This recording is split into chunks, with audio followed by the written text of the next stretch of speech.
कांग्रेस का जो हंसराज गंगाराम आहिर जी लाए हैं, मैं उसको समर्थन करता हूं और उनको बधाई देता हूं कि ये बिल के उद्देश्य को बढ़ाने के लिए उन्होंने ये कोशिश किया। मुझे ये भी अच्छा लगा कि ये बिल थोड़ा बाईपार्टीजन है, क्योंकि बिल तो लाया था यूपीए का सरकार, कांग्रेस के लोग। अभी बीजेपी के लोग भी चाहते हैं कि बिल को रखा जाए और इसको प्रसार किया जाए। मतलब वो मान लिया कि ये बिल का उद्देश्य अच्छा है। यही बाईपार्टीजनशिप मुल्क के लिए अच्छा है कि जो अच्छा काम सब लोग मिलके करें और सुलझाव आए कि कैसे एक तो अच्छा काम उसका और भी आगे बढ़ाया जाए। तो हमारा ये जो एमजी नरेगा, इसका धारणा केवल 2005 में नहीं आया। महाराष्ट्र में शायद सन 72 से एम्प्लॉयमेंट गारंटी स्कीम चालू था और कई प्रांतों में एम्प्लॉयमेंट गारंटी का स्कीम चालू किया गया, क्योंकि जब किसान को काम नहीं रहता उसको मदद करने के लिए हर प्रांतों में ये कोशिश चलता रहा है। समस्या था राशि का, साधन का, तो केंद्रीय सरकार ये कानून लाने के बाद ये राशि का समस्या हल हो गया और जो प्रांत में अलग अलग एम्प्लॉयमेंट गारंटी स्कीम था ये एक साथ हो गया। तो अभी 8 साल हुआ कि ये कानून चालू हुआ। कानून कैसे चल रहा है इसके बारे में लोगों का एक धारणा हुआ है और उसी का बेसिस पर हंसराज गंगाराम आहिर जी उन्होंने ये सुधार संशोधन लाए हैं। उनको क्या कहना है? उसको कहना है कि broaden the base of the bill. अभी जॉब कार्ड में एक परिवार का सभी एडल्ट सदस्यों का नाम रहता है, कोई भी एक आदमी उसमें काम कर सकता है। तो उनको कहना है ये क्यों रेस्ट्रिक्शन रहे? एक परिवार में 5 एडल्ट सदस्य हैं, वो उसमें 2 काम करे, 3 काम करे, उनको काम देना चाहिए। दूसरी बात, वो जो चाहते हैं कि अभी 100 दिन का काम के बाद ये कानून में है, वो कह रहे हैं कि 100 दिन क्यों?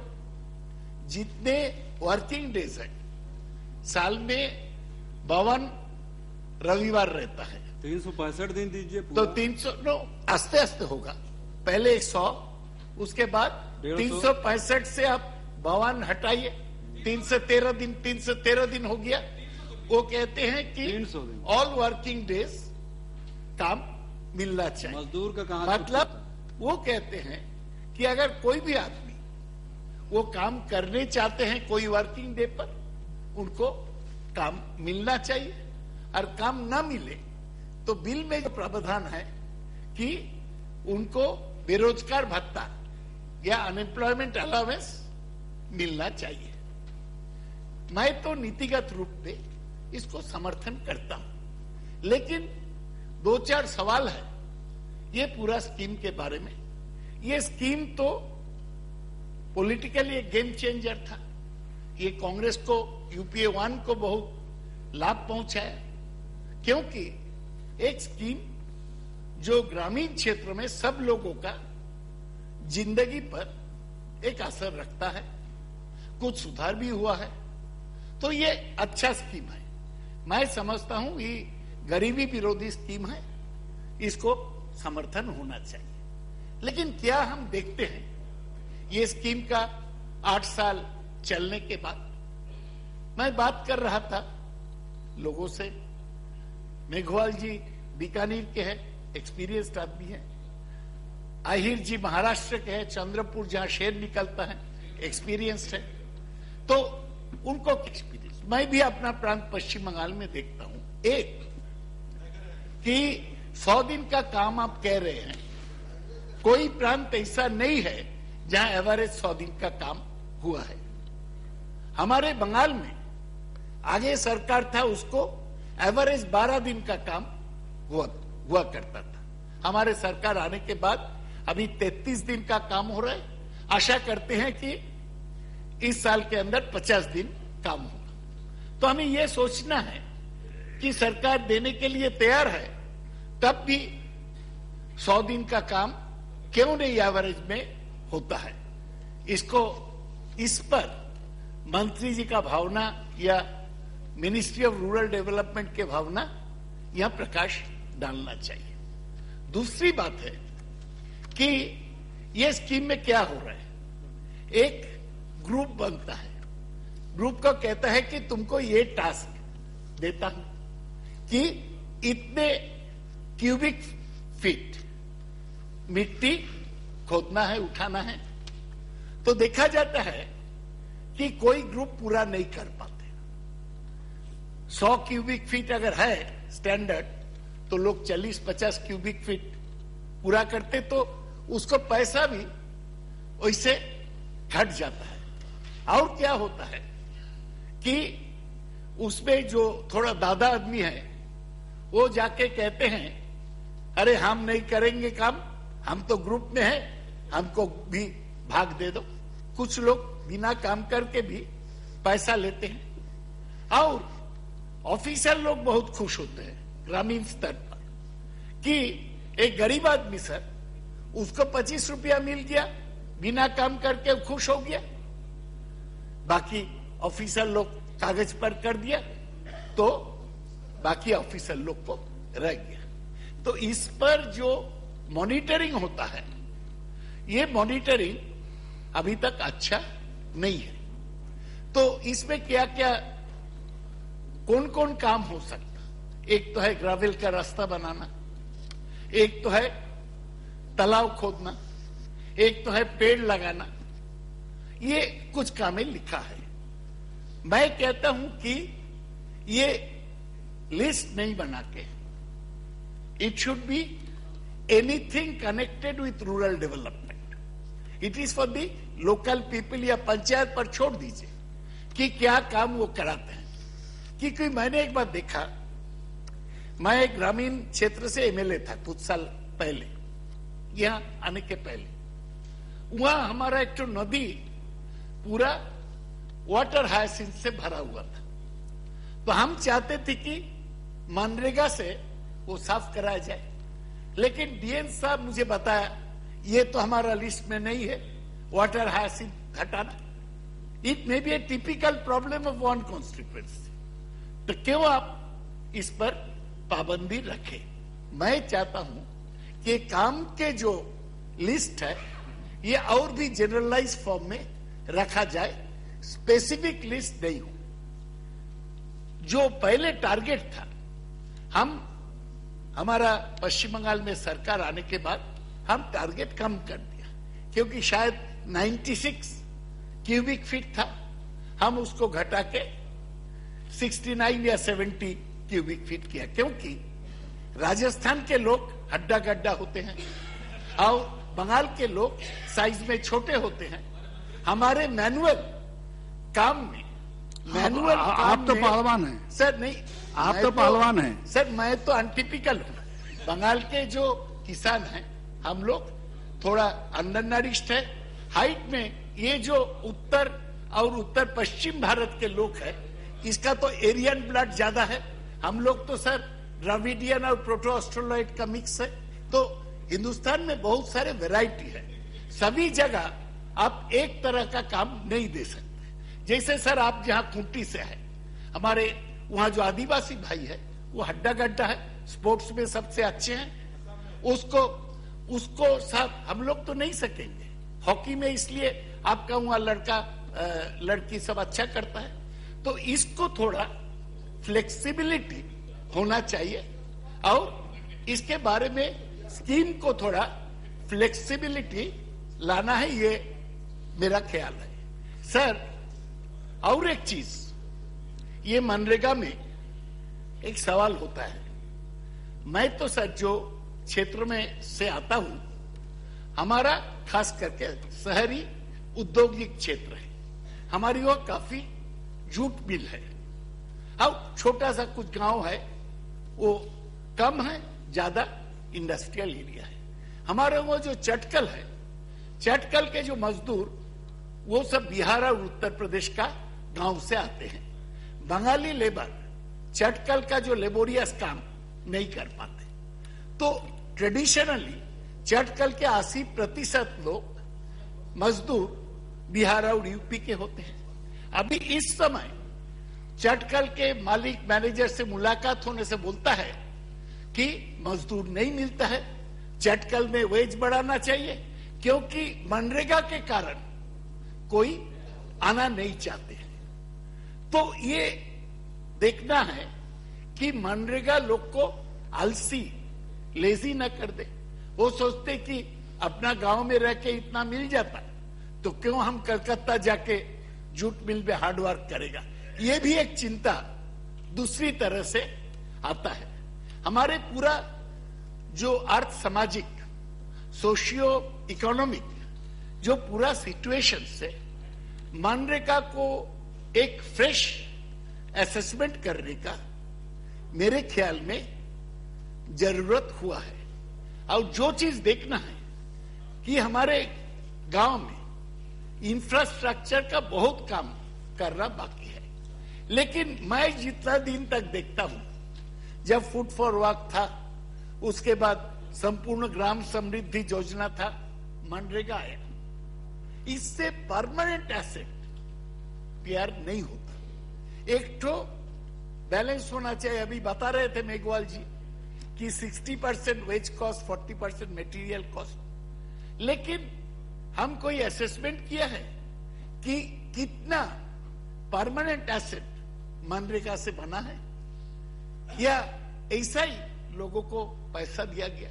हमारे तो लक्ष्य ये नहीं है कि लोगों को आलसी बनाए, हमारा लक्ष्य ये है कि लोगों को काम दिया जाए, उसके साथ पैसा दिया जाए, और उसके साथ गांव में कुछ परमानेंट एसेट बनाया जाए। ये तीनों के लिए मॉनिटरिंग का जरूरत है। सर जयराम रमेश जी की, उनका पहले कौन थे, वो एक तो district vigilance and monitoring committee वो बनाया है हर जिला में। एमपी को लेके हाँ, और सीपी जोशी बनाए थे। तो मैं जो जिला से आता हूं उसका नाम है उत्तर 24 परगना। बहुत बड़ा जिला है सर, 5 एमपी सीट है हमारे जिला में, और वो विजिलेंस और मॉनिटरिंग कमेटी का मैं चेयरमैन होता। लेकिन हम लोग को तो मौका नहीं मिलता कि जगह जगह जाके देखे कि क्या काम हुआ है। डीएम रिपोर्ट देता है, उसको बेसिस पर हम विचार करते हैं। एमएलए या पंचायत समिति के जो सभापति है, हम मीटिंग बुलाते हैं तो वो लोग आते हैं। और मीटिंग क्यों बुलाते हैं? क्योंकि ये विजिलेंस एंड मॉनिटरिंग कमेटी का मीटिंग नहीं होने से रुपया रिलीज नहीं किया जाता। तो डीएम बोला, सर पैसा पूरा ब्लॉक हुआ है, आप एक तो मीटिंग कर दीजिए। तो मैं जाता हूं, कुछ एमएलए आते हैं, कुछ नहीं आते हैं। पंचायत समिति के जो सभापति वो आते हैं, क्योंकि उसका डायरेक्ट इंटरेस्ट है कि वहां काम हो। तो मैं जो देखता हूं कि सभी जगह काम में लोग पीछे पड़े हुए हैं। कैसे हमें देखना है कि कैसे number of days for which people are getting the work can be increased. मैं जैसा बोला कि पॉलिटिकल इनिशिएटिव नहीं रहने से हमारा बंगाल में तो पहले 12 दिन का था, अभी 33 दिन हुआ है, हम 50 दिन करेंगे। लेकिन क्यों नहीं 70-80 दिन हो रहा है, ये समझना है। आहिर जी का जो मतलब है कि और लोगों को देना है और सारा साल देना, ये अच्छा है। लेकिन ये हमें एसेस करना है कि जो अभी प्रोजेक्ट है उसमें हम पूरा पैसे का इस्तेमाल नहीं कर पा रहे। 50 दिन का काम हुआ एक प्रांत में, मतलब आधा पैसा जो अलॉटमेंट था उसको इस्तेमाल हुआ। तो पैसे रहते भी हुए भी पूरा काम नहीं हो रहा है। एक असेसमेंट किया है, जो फाइनेंशियल मेमोरेंडम होता है बिल के साथ, उन्होंने असेसमेंट किया है कि इससे 20,000 करोड़ एक्स्ट्रा लगेगा। मैं नहीं जानता हूं कि क्या बेसिस पर उन्होंने ये असेसमेंट किया, अंदाज पर होगा। लेकिन अभी this year I think 33,000 crore अभी मनरेगा के लिए अगले साल जो था, एक पैसा भी नहीं बढ़ा है चिदम्बरम साहब। 33,000 करोड़ रुपया इस साल भी एलोकेट किया गया। तो 33,000 अगले साल मैं मंत्री से जानने चाहूंगा, किताब देखने से मिल ही जाएगा कितना खर्चा हुआ था। क्यों? यही तो मैं कह रहा हूं। हमारे ये चिदम्बरम साहब का बात है, वो पहले बोलते थे outlay is not important, outcome is important. मतलब कितना आप दिखाते हैं आंकड़े में, इतना हम अलॉट किया, खर्चा नहीं हो तो फायदा क्या? तो ये थियोरेटिकल रह जाता है। क्यों पूरा पैसा खर्चा नहीं हो रहा है? एक तरफ आप कहते हैं ग्रामीण गरीबी को दूर करने के लिए हम ये स्कीम लाए हैं, महात्मा गांधी के नाम में लाए हैं, ये गेम चेंजर है। ये सब बात करके हम पैसा, जैसे मेघवाल जी बता रहे थे, 7,500 करोड़ रुपया इसके खर्चा नहीं हुआ। तो शायद इसलिए इस बार रहा है। लेकिन ये हमें करना है। ऐसे तो पैसे का कमी तो सब स्कीम के लिए रहता है। फूड सब्सिडी आप कह रहे हैं सब लोग को देंगे, केवल 10,000 करोड़ रुपया, वो तो बजट में हम चर्चा करेंगे। 10,000 करोड़ रुपया एक्स्ट्रा देके आप कहते हैं कि फूड सब्सिडी हो जाएगा। लेकिन ये प्रस्ताव संगठन मैं इसलिए कर रहा हूं, ऑन इन प्रिंसिपल ये this should be the democratic right of the person who wants to work on any day of the year to get work from the, या ना करे दूसरी बात है। लेकिन क्यों नहीं, एक बीकानेर से मेघवाल जी आते हैं, वो तो पूरा डेजर्ट है, वहां तो काम करना भी मुश्किल है। क्या केवल सैंड है उधर? उस जगह में पेड़ लगाना, कुएं खोदना, तालाब खोदना, ये छोड़ के काम भी नहीं है। बड़ा मुश्किल में लोग वहां रहते हैं। कि इससे हम ये हिंदुस्तान को, ये ह्यूज ह्यूमन रिसोर्स है, उसको इस्तेमाल करके गांव का चेहरा हम बदल सकते हैं। यही हमारा लक्ष्य होना चाहिए। केवल एक तो स्कीम करे, वोट के लिए बोले कि हम इतना, आप समाप्त कर दीजिए। बस समाप्त कर रहे हैं। बहुत शुक्रिया सर। बहुत सर, आपका वहां अच्छा हो रहा है नरेगा? नहीं, वो तो ट्राइबल सब माओवादी बन गया वहां। जयराम जी उधर गए थे झारखंड में, लेकिन बहुत सारे माओवादी हो गए। सर, मैं ये कह रहा हूं, आप ही यहाँ से आए लोग। सर, प्रिंसिपल पर मैं ये बिल को समर्थन करता हूं। मैं चाहता हूं ये डेमोक्रेटिक, लेकिन मैं ये भी चाहता हूं कि एक 8 साल के बाद एक प्रॉपर असेसमेंट हो नरेगा का, कि कितना एसेट क्रिएट हुआ है, खास करके कितने दिन लोग काम किए हैं, क्यों पूरा साधन हम खर्चा नहीं कर पाते हैं, और कैसे स्कीम अच्छा किया जाए। ये पॉलिटिकल बातें गेम चेंजर है, वोट लाता है, गांव के गरीबों के पास पहुंचने का रास्ता है, ये तो सब वोट का स्लोगन है। असल में मुल्क का क्या भलाई होता, ये देखना चाहिए। मैं फिर हंसराज गंगाराम आहिर, वो बहुत पिछड़े हुए जगह चंद्रपुर से आते हैं, उधर भी गढ़चिरौली में माओवादी लोग पहुंच गए हैं, और गांव में बहुत गरीबी है।